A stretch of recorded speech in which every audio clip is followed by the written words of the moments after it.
Já vás vítám u dnešního dílu z Minecraft série Majitel. Dneska už je to, hned vám to řeknu.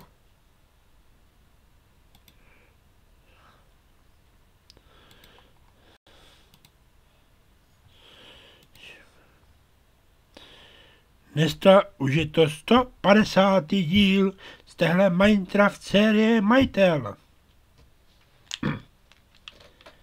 Parkoviště je tady můžete vidět. Samozřejmě se na něm ještě nepracuje, ale bude se na něm pracovat. Ale máme v plánu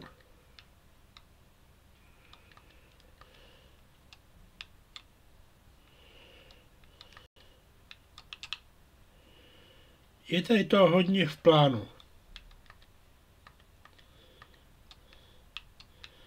Tady bychom chtěli postavit rybářskou osadu. Přesně v těchto místech udělat rybářskou osadu.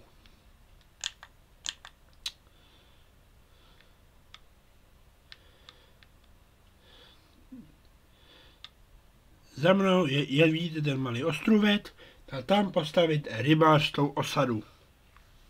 Tady jo. To jsou plány, které se budou časem dělat. Dejte odběr, dejte like, napište komentář, sdělejte videa, aby se mi 250 odběratelů na YouTube. A u dalšího videa čus.